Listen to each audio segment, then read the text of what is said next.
So a bit of NATO story time. I worked as an observer coach trainer on an artillery team and as the logistics planner at the Joint Multinational Readiness Center in Germany in a time period immediately following Russia's initial invasion into Crimea back in 2014. In the first few rotations, we were honestly still training counterinsurgency operations focused on things like the Middle East. And I mean, at the time, we were still in Afghanistan.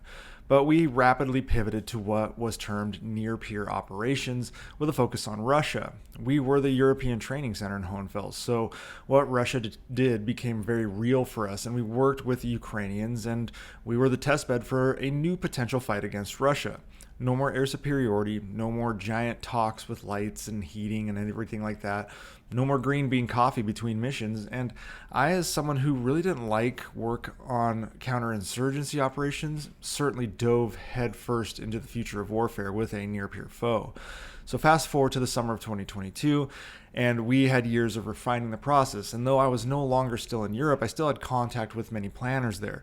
And at the time, Vladimir Putin's war machine had been rolling through Ukraine for 6 months. NATO, the world's most powerful military alliance, suddenly found itself wondering, if push comes to shove, could we really defend ourselves against Russia? Well, we learned rather quickly as Russia bumblefucked its way through Ukraine that yeah, we probably could, but that didn't mean NATO could remain complacent. Enter General Christopher Cavoli, 4-star general in the US Army and NATO's new military chief. And he realized to combat that complacency, he needed to embellish the current state of the global military balance of power. So he said multiple times NATO was at a disadvantage against Russia. And NATO's Supreme Headquarters Allied Powers Europe, also known as SHAPE, had grown complacent. We all knew what he was doing, painting a bleak picture to ensure we understood. Nonetheless, we also recognized that on paper we had nearly every advantage against Russia. But we had to be serious about that advantage and once again not be complacent. So Cavoli was on a mission to turn SHAPE back into the powerhouse war command it once was. And you can't do that by saying, we'll be fine. So I get his rhetoric. And I mean, SHAPE at one point served something like 3 million NATO troops and 100 divisions. So anyway, the near-peer tactics we at JMRC were already working on began to inform the process. However, unlike Hohenfels, for SHAPE, this wasn't just about brushing off the cobwebs of old tactical doctrine. This was a full-scale reboot to transform current strategy for the 21st century. NATO was in the process of ramping up its response force by something like 8-fold, and General Cavoli had plans to completely redefine SHAPE into a dynamic war room, one that could call in troop reinforcements, plan strategic strikes, and map out the battlefield well before Russian forces had even crossed any of NATO's borders. And this was new territory. NATO wasn't just preparing for defense anymore. For the first time in decades, it was gearing up to possibly hit Russian targets on their own soil before any shots were fired in a NATO country. And this was based solely on observed buildups and credible intelligence of a future Russian attack. And so, as I said, for the first time in decades, NATO was training on invading Russia. They were doing it at training centers like Hohenfels, Grafenwehr, Chinku, Romania, and Bydgoszcz, Poland.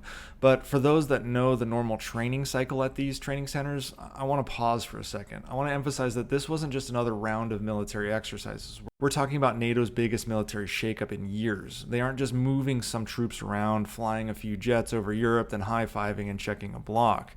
NATO's war room in Mons became a fully operational nerve center capable of directing forces, launching long-range strikes, and coordinating everything from ground units to fighter jets and logistics, all with the precision of a massive military brain trust that stretched, honestly, across the globe.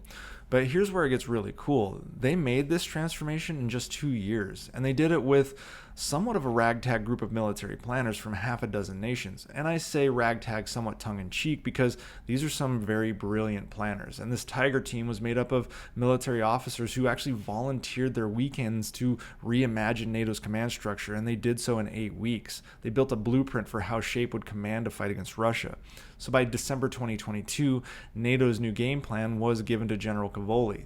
And it wasn't about small battles with insurgents anymore. NATO was readying itself for an all-out war with a nuclear superpower, and again, it wasn't just about defense. They were preparing to hit Russia where it hurts. General Cavoli knew that if Putin ever stepped foot on NATO territory, the alliance would need to strike deep into Russian territory, cutting off their war machine and crippling their supply lines. Think shock and awe in Iraq, but times 50. And for the first time in decades, NATO planners were mapping out how just to do that. In July of 2023, NATO's leaders met in Vilnius, Lithuania, and this new look shape got the green light. It now had the authority to plan strikes inside Russia. The Watch Center in Mons, Belgium, which really was just becoming a Cold War relic up until the invasion of Ukraine, now operates around the clock with a team of 85 personnel ready to handle any crisis that might flare up on NATO's borders. And NATO isn't just talking a big game here. With the recent exercise Steadfast Defender, they began flexing some pretty big muscles. It was the largest exercise Europe had seen in decades. Something like 90,000 troops, with Marines launching amphibious assaults off the USS Gunston Hall, tanks rolling across Europe's eastern flank, fighter jets screaming across the sky, all in preparation for the real thing. It was 5 months of training that ended on May 31st of this year, and I can tell you from absolute experience, a 5-month training event is massive. But it sent a clear message to Moscow. NATO is now ready for that fight. The new Allied Response Force became fully operational in July of 2024, and it's the tip of NATO's spear. It has something like 300,000 troops, when before we just had 40,000 troops, and they're ready to deploy at a moment's notice. The idea is simple here. If Russia makes a move, NATO will respond fast and with overwhelming force. But here's the beauty of this alliance. NATO doesn't own a single one of these troops. It's a unique setup where all of these nations came together, pooling their resources and trusting that the leadership and shape will call the right shots. So if NATO wants to win, every member nation has to step up and be ready to deploy their troops, their tanks, their jets, artillery, etc. The speed at which all of this happens could be the difference between victory and disaster. And if you're wondering how serious this is, just listen to General Ben Hodges, who's the former U.S. Army Europe commander, and he was actually my commander when I was in Germany. He said, quote, "The key to effective deterrence is the demonstrated capability to inflict real pain on Russia." So in other words, NATO's strategy is to build on one principle: make Moscow think twice before trying anything. Of course, this transformation had its challenges. Back in October of 2023, Shape ran a war game called Steadfast Jupiter, where they faced off against a fictional Russia-like enemy in Eastern Europe, and the result? NATO actually didn't steamroll their opponent, but they wore them down enough to force them to the negotiating table. But now, in 2024, with those refinements and a new understanding of Russia's current state, NATO is more confident that if necessary, they could fire up that steamroller. But the tweaking isn't over. Optimizations are still needed in NATO's intelligence gathering capability, integrating artificial intelligence and fine-tuning every aspect of new types of warfare, especially drones. But in just 2 years, NATO has gone from a peacetime alliance to a war-ready force that is preparing to take on one of the most dangerous adversaries in the world. Let's just hope it really never has to come to that.